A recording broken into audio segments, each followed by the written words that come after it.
Tonight, on the eve of his first address to Congress, we get a sense of the president's first spending plan. I'll give you a hint.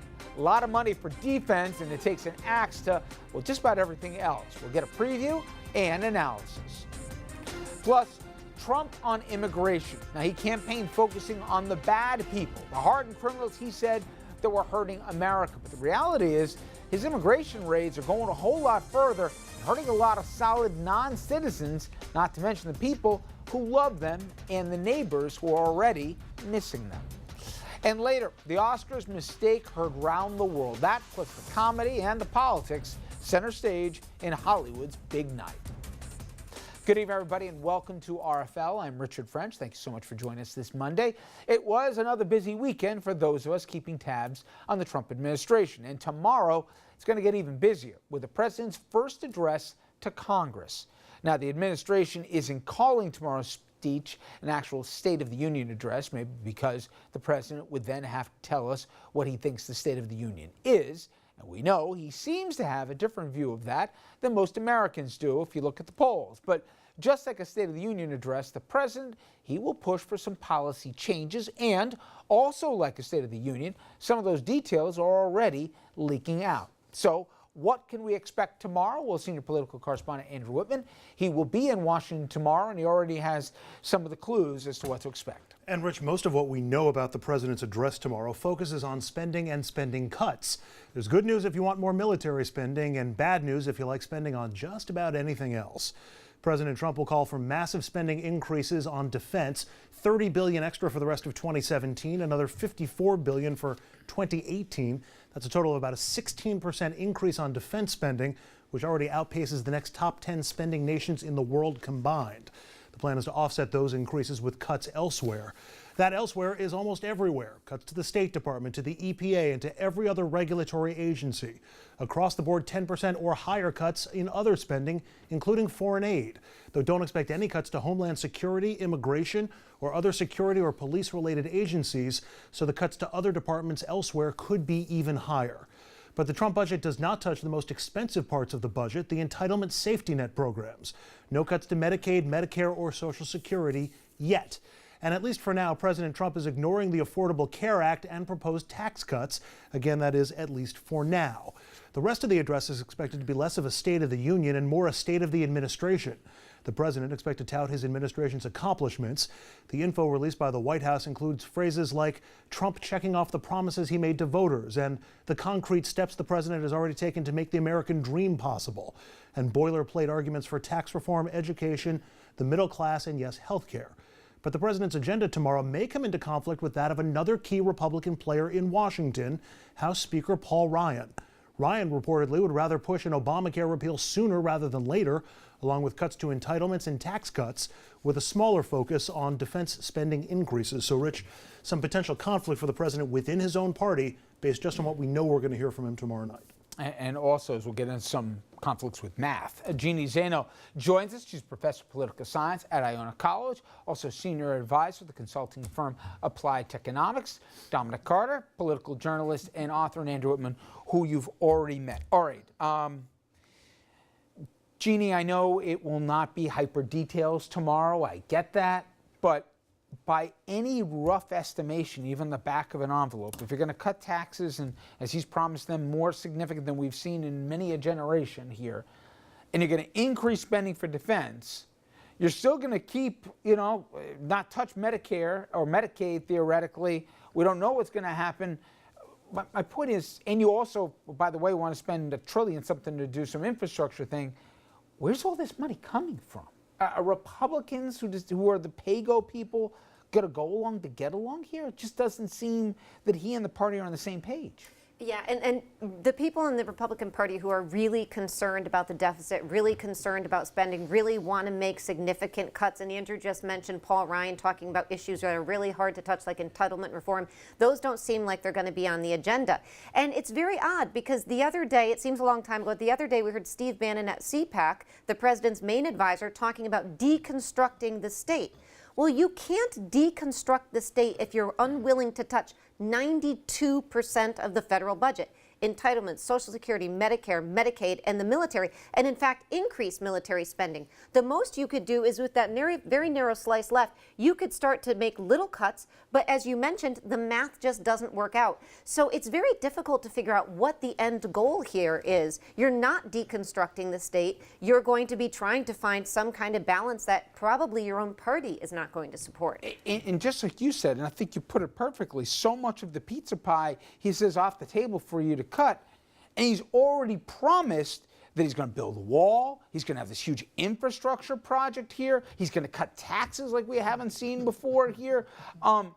Okay, that said, he also said something else really interesting last year. So he said, nobody would have ever guessed how complicated it is to deal with health care. Really? Nobody would have guessed this thing was tough? I think we were hibernating here for the last 7-8 years. But my point is, Dominic, he doesn't want to do this right now. He wants to do some easy stuff. People, I mean, maybe the Republicans won't go along to get along, but he wants to change the subject when he's talking about bad news with Russia and whatever else. He wants to start building stuff. Probably, maybe even funnel some jobs someplace. Who the heck knows? But my point is, he didn't want to deal with taking away people's health care coverage, because what Paul Ryan Republicans want is they want to destroy the village. And then if you want to try and put something together, Trump has an idea that people are going to start to figure out, hold on a second here. I agree with you 1,000%. The president's problem, President Trump's problem, is what the professor just alluded to. Normally 2 + 2 = 4. Or 4 - 4 = 0. And with using his fuzzy math, it just doesn't add up. So that's problem number one. So you need something else to talk about. Watching the president today, I watched 2 or 3 different events that he had. Every single one, he discussed the issue that you just brought up, Richard, Obamacare. And he mentioned exactly your premise, and he said it over and over and over. He says, the moment we do a minor change, we own it. And if we were smart politically, we wouldn't touch it. And everybody thought 2018 is when he'd like to do it. And Ryan, the Republicans, are like, no freaking way. He went out waiting a year and a half. I just want to say that I think the Republicans ultimately will roll over and go with his agenda, but he wants to talk about anything else right now rather than Obamacare. See, I'm not so sure about that. I think Trump's about to find himself in the position that John Boehner was in a couple of years ago, where he has the things that he wants to protect, including Medicare and Medicaid, as he promised to do during the campaign, and some of the aspects of the Affordable Care Act, like keeping kids on your insurance until you're 26 and pre-existing condition protections. The problem is a lot of Republicans on the Hill don't want to go there. And there's another problem, Andrew. I'll let you finish. You can't keep the stuff that people like without doing the other things to generate the revenue to pay for it. So even if he wants to do what Trump likes here, you got to keep pre-existing conditions. You got to have healthy people paying into this. And what's more, Paul Ryan and Republicans on the Hill want to deal with Obamacare now, not just because it's a campaign promise, but because in the math of debts and deficits, it actually will free up some money for them to spend elsewhere or to give away in tax cuts. But tell everybody what the aforementioned John Boehner had to say about this, and then also say what governors like the John Kasichs and the rest are saying. Republicans know one thing if you're on the Hill saying this in a safe district, but if you're running a state here, A, you like this, because otherwise the burden's going to fall on you. And B, the guy who used to have Paul Ryan's job's like, this is so much more complicated than you guys like to think. Well, and Boehner basically said it's not going to be repeal and replace. It's basically going to be tweaking it a little bit and putting a different Trump label on top of it.